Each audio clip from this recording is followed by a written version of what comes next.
Hello and welcome to this episode of Replay Game, the podcast where we look at tabletop role-playing games from every side of the table. I am the rules lawyer, and I also played Domain Over Castle's Pride in Heart, the City Beneath.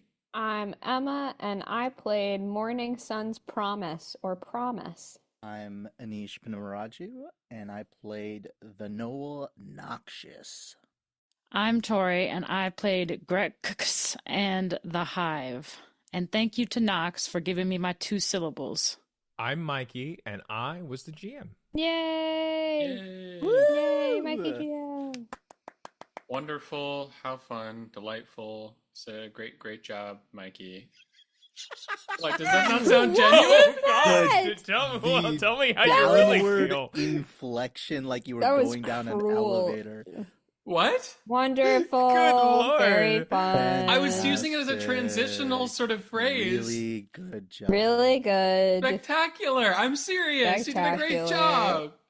You did a great Really job. Yeah, now it seems like a little much. To be transparent, readers, players, gamers, we took, like a month hiatus between our second play session and our third. So if there's any inaccuracies or...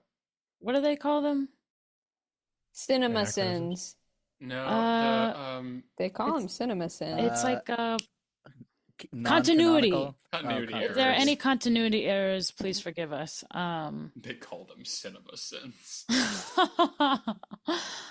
well, I'll just jump in. Yeah. Yeah. I do. I if we can continue to praise Mikey, though, I would love to do so because I'm still loving this conclusion to our lengthy game session or play session. I guess I didn't explain the part about what the episode is if you're listening for the first time. This is our game discussion episode where we talk about the game that we just played and we go through some of the mechanics and just reflect on them. So if you haven't listened to the read and play episode, go back and do that. Or just listen to this now if you just want to hear the discussion. But this is our discussion. Of what? Yay. Heart, the City Beneath by Grant Howard and Christopher Taylor. Every time you say it, I do think of the Charlie Brown Christmas special. Heart. They go, hark! Heart. The Herald Angel, and then Herald Angel sings, Hockey stick. hark! Yeah, Anyway, so Anish, that's a what were you great saying? segue. The only thought I had was more just like left over from where we ended on that play episode. Because we kind of ended with like the images of the bees and like we get this nice like scene between pure song and ice mirth. And my thought listening to it was like, at this point, I don't even understand. I hear the words, but I'm a bee. I'm a bee. Literally. No. And do not be surprised when I use that song for a compilation later. I used to, But there yeah. was this kid at this camp I used to go to. I'd never heard the song I'm a Bee, but he was singing the song I'm a Bee, I'm a Bee. And he made this annoying noise after it that sounded like a bee buzzing. To me, I don't think he was doing it. I think he was just like making a weird sound with his mouth. And I used to get really pissed because I didn't know what the song was. And I thought he was just saying I'm a bee. And I really, really, really hated this guy. You were like, you are not a bee.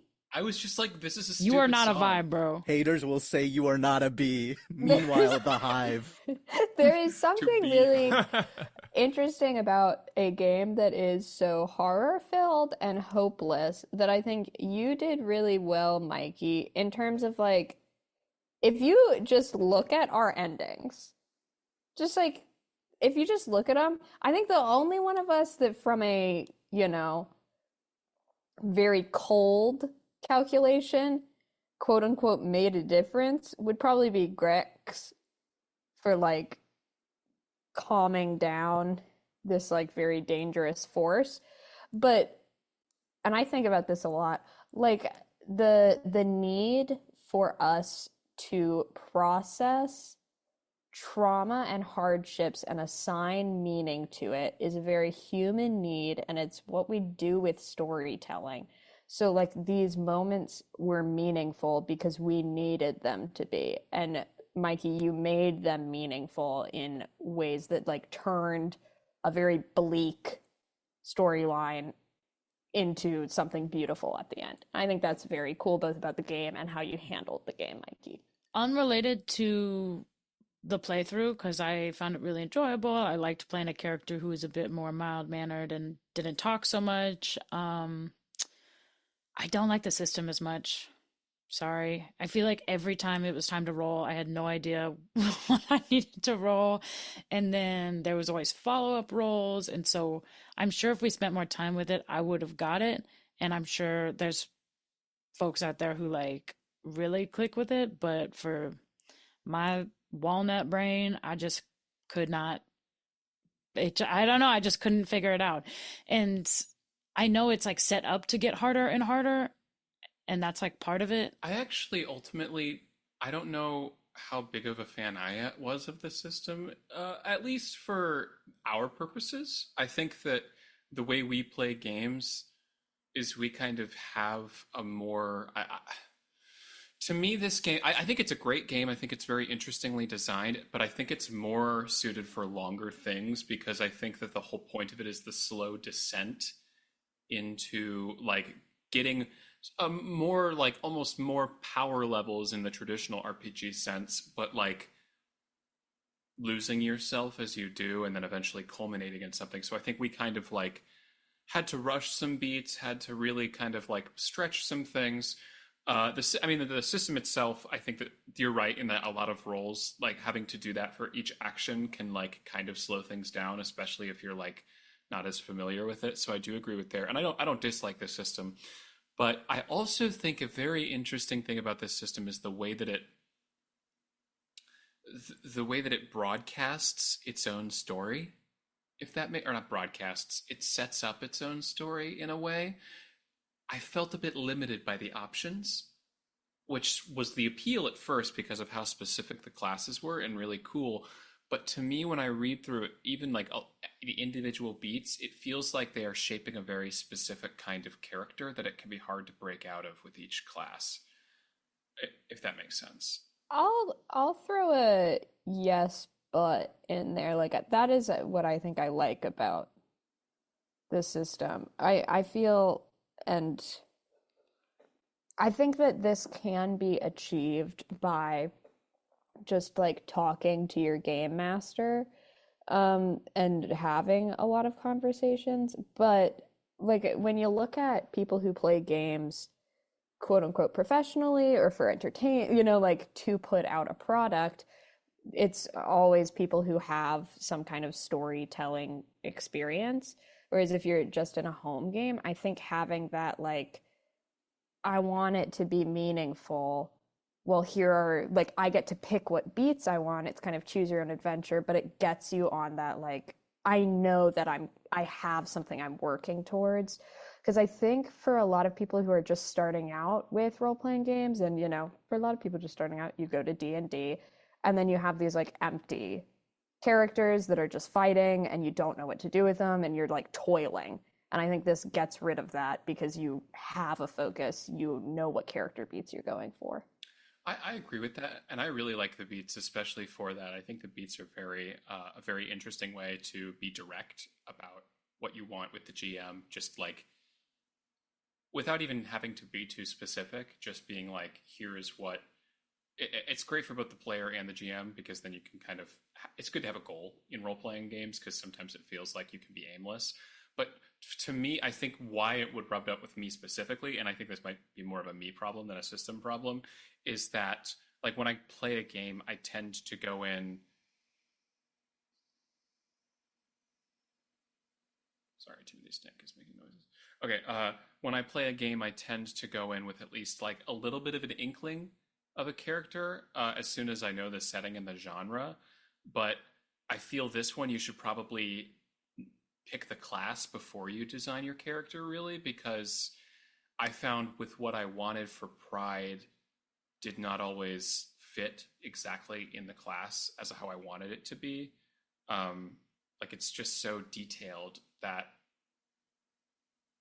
there were levels where I was like, well, I don't really want that. Which it's a role playing game. You can pick and choose whatever the hell you want. But like it very much, I was like, maybe I went into this with the wrong attitude. So I think that it's especially great for people who really want to get that specificity and have guidance, not even guidance, but just it's setting first. This is very much setting first above everything, and that's got a great appeal. And I think all of you did spectacular jobs of embodying your classes. Well, that's funny.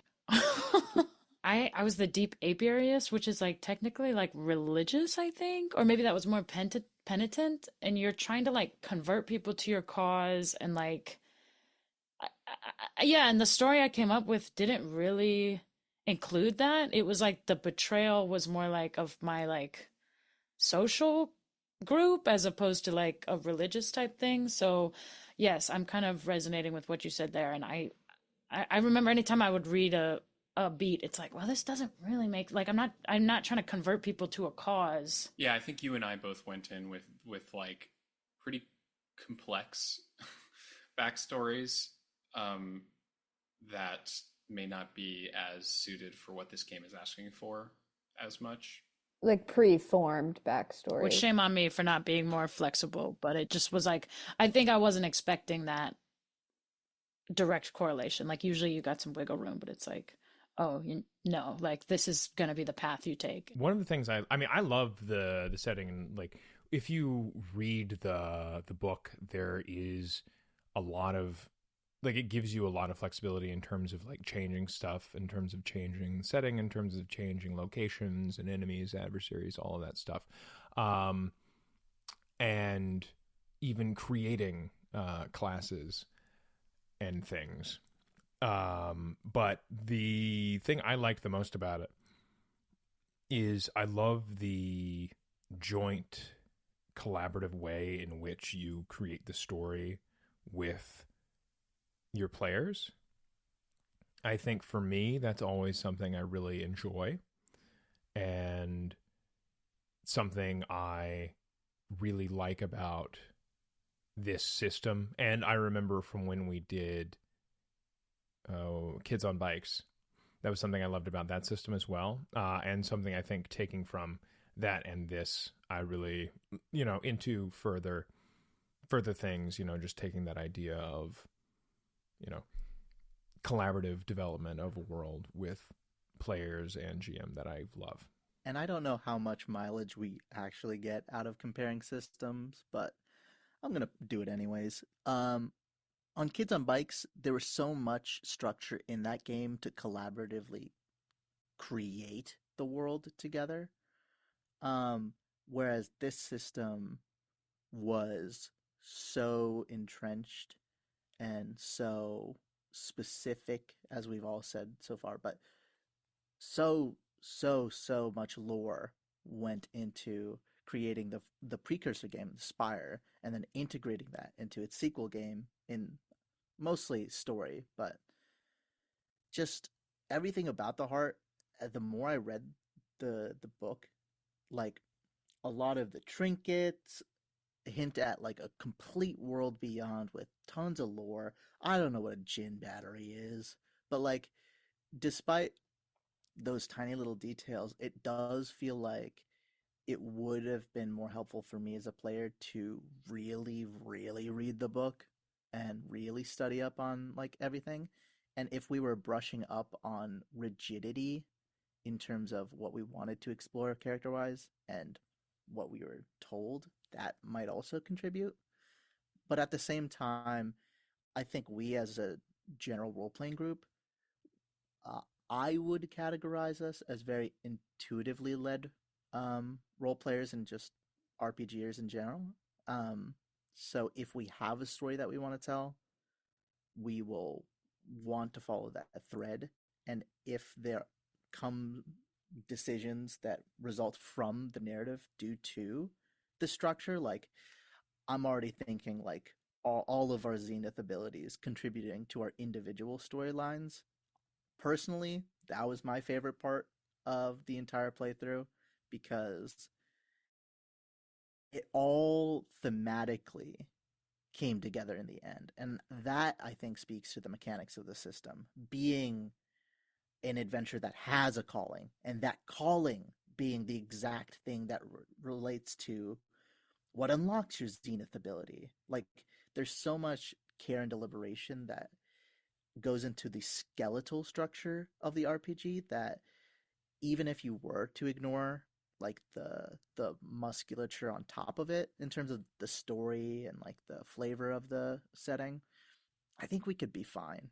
And I think, having that Greg's like relationship being the backstory and exploring that didn't take away from the story or the narrative or the rules. And if you brushed up against the rules of the game, Jess, I didn't notice, because like I thought Pride was like from a viewer's perspective, me being the audience, it was just really fun to see you kind of feel really and embody like, I am stuck, I'm trapped, and I'm desperately trying to get out of this debt.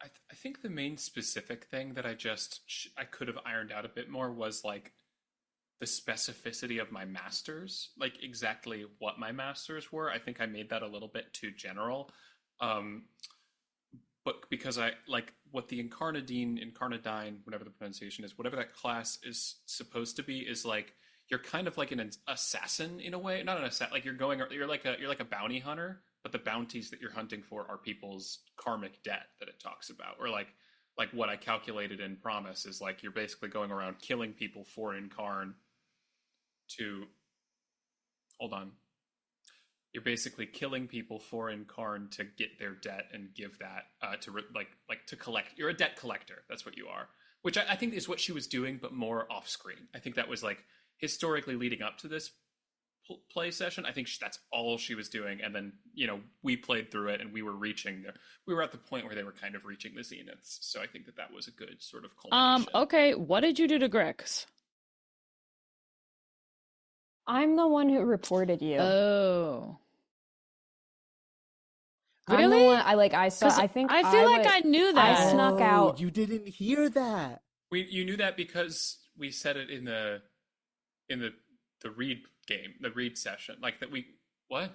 Did you We did, take off your but headphones? okay. But yeah, we were like, the Hive isn't supposed to know that. So yeah, we might have. I feel hinted like I at already it knew earlier. that. I think you. Yeah, I But was I the took- one that I had snuck out one night. I was like running away from home type situation, and to save my own skin, I threw y'all. I feel under like the I know bridge. that though. And there was a time when I took my headphones off and then I had like memory loss. Like, There was something of you did something. I think it was that that's what it was. The memory loss situation was that I had told you before and you reacted poorly. Like you attacked me. So I'm Got it. keeping it Okay. quiet.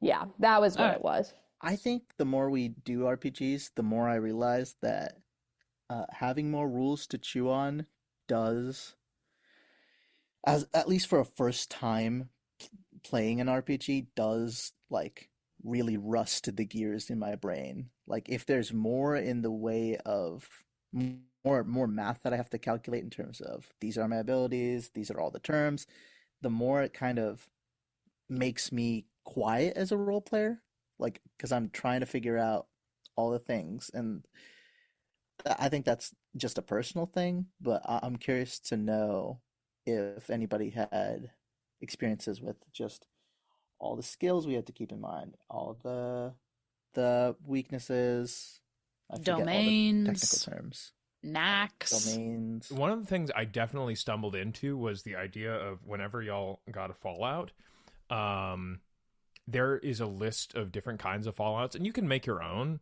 But I kept getting, I will say, I was like, I don't know where to go in the book. Like, I kept trying to like flip around to find where the best place to find Fallouts. Eventually, I just found this website that I'm like, oh, I want to do a minor fortune Fallout. And then I would click this, and it'd be like this one. So That's really nice. So that's That's what I nice. did. Love that. I love tools. It's like super So easy. anyone playing this game, find this resource. We'll link it in something. Yeah, we'll link it, but it was really great because it had all of the Fallouts for each thing, minor, major, and critical listed, and then it would roll it and randomly select it for you. So that made it a lot easier for me. as a GM. But definitely, I think with your point that you were making, Anish, it's been interesting because I've been reading through a lot of different like RPGs in terms of like things, not necessarily for this, but just like different ones. Like I was looking into Vampire the Masquerade, which is really, really cool, but also it has like countless books, tons and tons of books of lore and rules and things. And to your point, like especially for this, where we're like, you know, I mean, I read the rules a lot. I know, Jess, you'd already played it, but like for people who, you know, for like us going over it for an hour or two, maybe not even having read the rules like before like the session, before like our read like episode, whatever. Yeah, I think it makes it a whole lot harder to go into it for the first time, where like if you're learning D&D or something, you get the rust out and all of that stuff. Whereas for this, like, Yeah, I think it too, the way that y'all were talking about how it like rubs against some of our instincts to like be more flexible, follow impulses more, which I think are reasonable and interesting, you know, instincts for us to have as roleplay gamers. There was something that a director told me a story once about like a colleague was in a play with a director who was just ruthless as to blocking, like very specific. You're hitting it like you're picking up a teacup a very specific way, you're putting it down, all of this. And her colleague was really frustrated by that, really hated it. The like process was grueling. And then once the shows started, he was like, oh, I get to live because this is kind of decided for me. You know, like I don't have to worry about how I'm picking up the teacup. My body is doing what it does. I'm just reacting naturally in the moment, like because the muscle memory is there. So I think there's something for like specificity provides a different type of freedom. This game and like even like a much more flexible game like Monster of the Week, where you have pretty limited things that you do. Like you have your skills, but when we started, I had like Mark of Hunger and like Back Pocket Arcana. So I can only like really do 2 things. And let me tell you, I'm not trying to do other stuff because I'm going to fail. Like I'm doing the things that I know how to do. So it informs the character and it informs your choices, which rubs against that kind of like, I want to do what I want to do, but it does like allow you to follow a character path in I think an interesting way. Yeah, we didn't do a ton of combat. I think maybe just that first. We fought the hive mind. Was that what it was? But Okay. we got out of there pretty fast. Because we had like a little encounter at the beginning, and then that. We fought the sharks. technically you fought the brother as well, but like with the critical success you got, I was just like, oh well, fuck. Yeah. Prejudice. Yeah, prejudice. I was you can't be you gotta stop. I'm sorry coming for in with your spoiling little that. jokes because that made me You feel always silly. solve the mystery. I Stop. think it's cute that his name was Prejudice. I just thought I loved that entire sequence of Pride being stuck in the jail, and honestly, at some point, it was Emma just talking to Pride, like, "Here are the questions I am asking you," and I guess you were just so in it that like you truly lived up to the name Pride. Like you couldn't say, "I'm gonna live on a farm and enjoy my life." No, the thing that Pride was so defined by, and honestly, that is, you kind of nailed the class. Yeah. The Incarnadine is like all about like debt transaction, debt, and to have debt be so seeped in vengeance and kind of hatred, I think it would take centuries to see outside of that, and that's what Promise afforded Pride, like actual genuine time to reflect, which is so cool. What a cool story beat. That wouldn't be possible without the structure of a cool game. It's true, and I think Pride was very much I mean, Pride was supposed to be an embodiment of Pride, very much so. But there was also like what was in my mind in that moment was, I thought what Emma was going to offer to me was, or like I thought what Emma was saying there was that like I thought that the choice, I was so caught up in it. I thought the choice was either I stay here or I switch out my brother for me. I didn't consider that you were like wanting us to discuss it, like wanting us to like make up and talk about it. That wasn't even in my brain. So I was sitting there thinking, do I stay? Do I switch it? That's so in character too.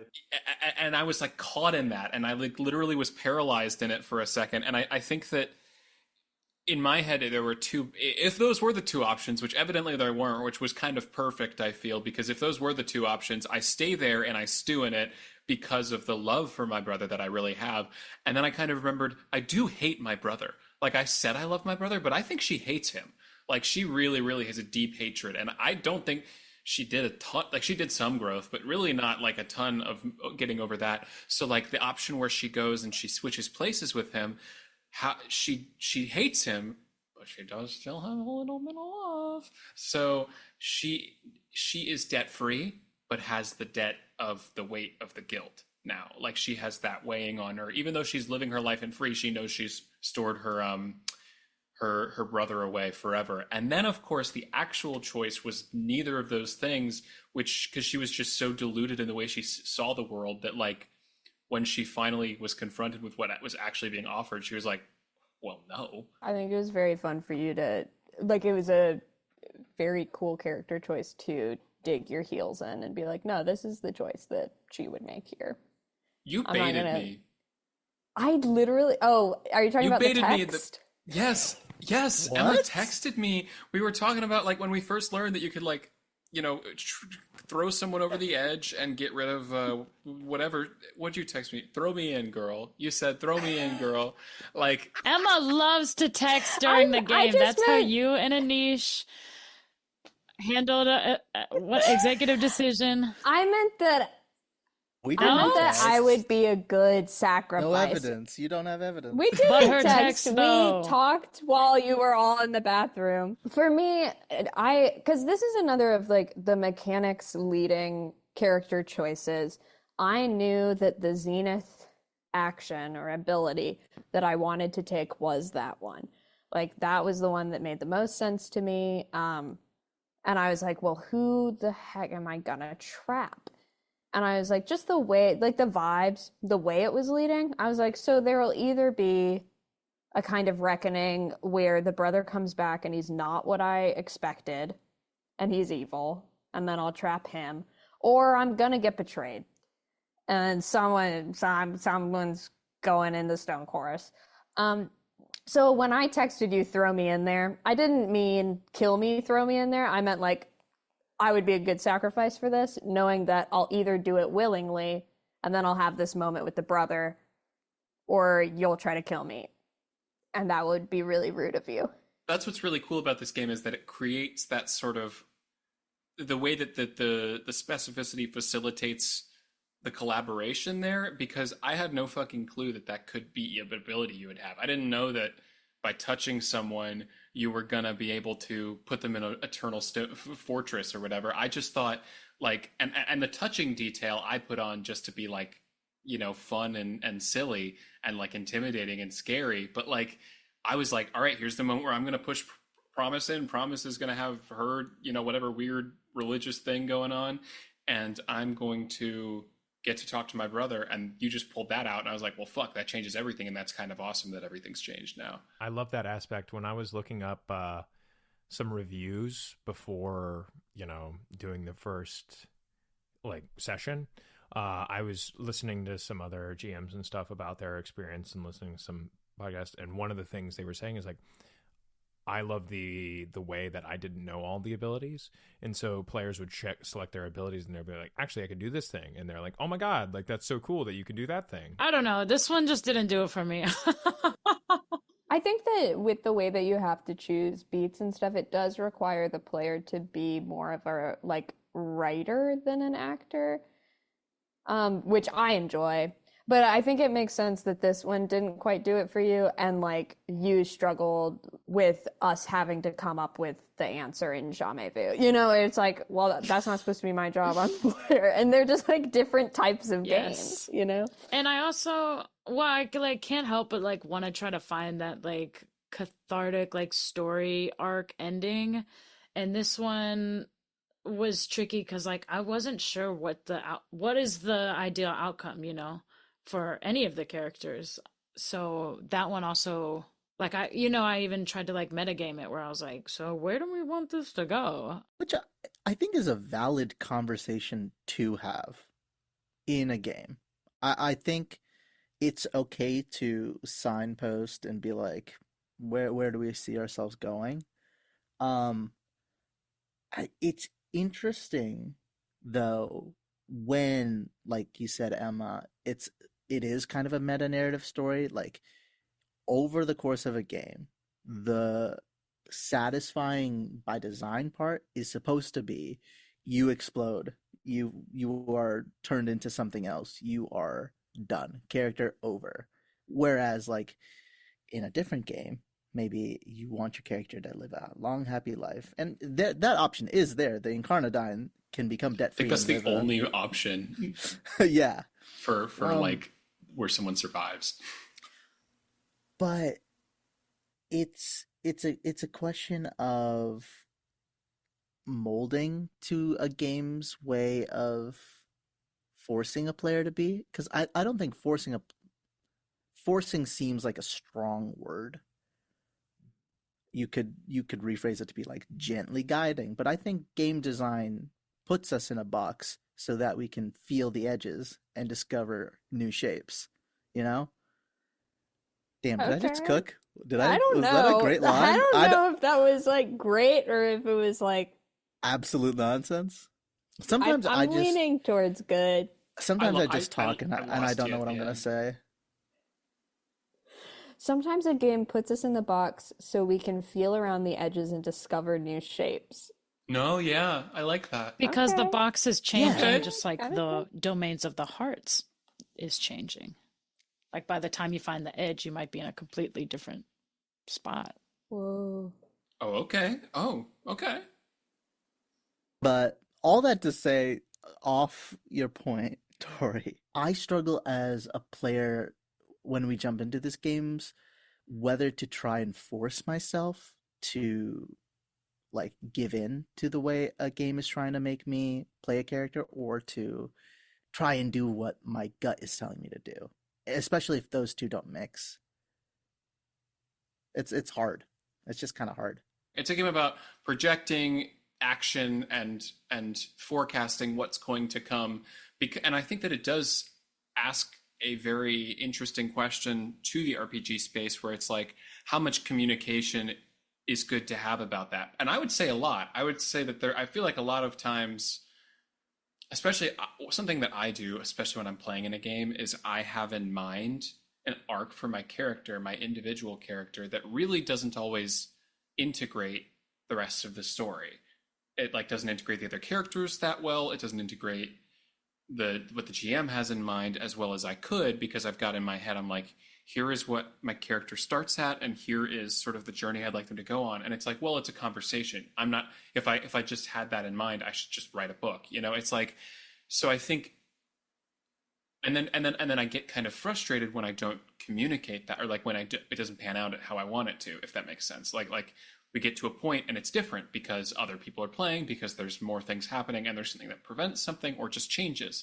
So I think that the ability to say to everyone, especially the GM, just here's what I'm looking to do right now, I think that's spectacular for everybody. I think that is, I don't think it has to happen necessarily, but that's great that it's like, you don't have to even give everything away, but you can communicate about it.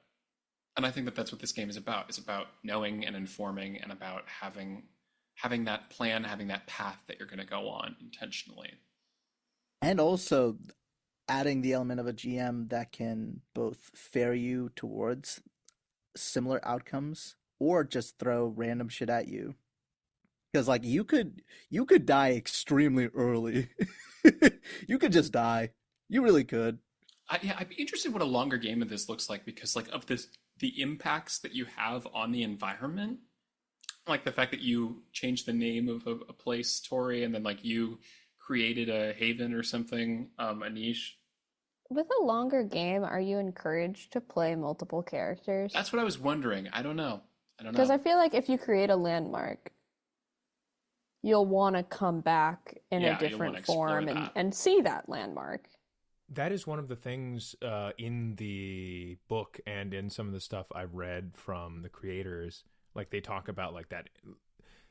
There is in some versions of the physical version of the rulebook, you can get kind of a map that you build out with your players, and it's like a little hexagonal thing. And there are ways in which, because it's always changing, the heart is always shifting things around. Where it's encouraged to come back with a different group of characters, and then you visit the same places and see how things have changed and all of that stuff. It's interesting. I like that interconnectivity aspect. I think that would be a very interesting way to play it. I'm branching off into a dumb tangent. So stop me if you want to say something. But the ending, and maybe this entire game does give me a lot of Evangelion vibes. Specifically, just like being consumed and part of the mass of the heart. It being one answer to the question, what is the heart? Um, yeah, it just human instrumentality is something that was definitely on my mind.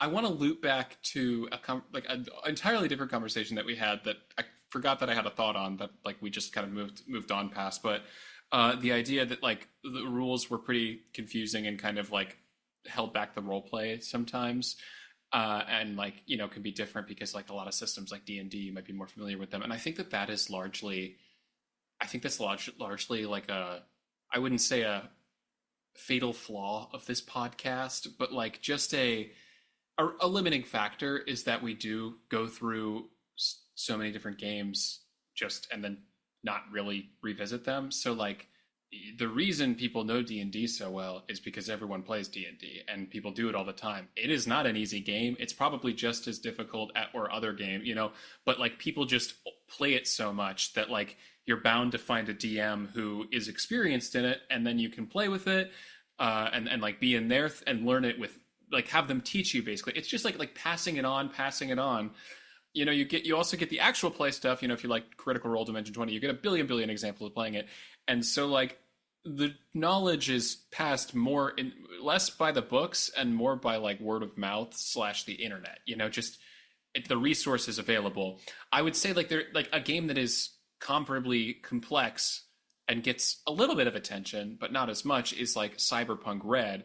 But I do like a Cyberpunk game, not Red specifically. That's the more recent system. But like people that play specific systems like that do play it probably a lot. Like there probably are a lot of people that play exclusively Cyberpunk or exclusively Shadowrun or exclusively some Pathfinder, whatever.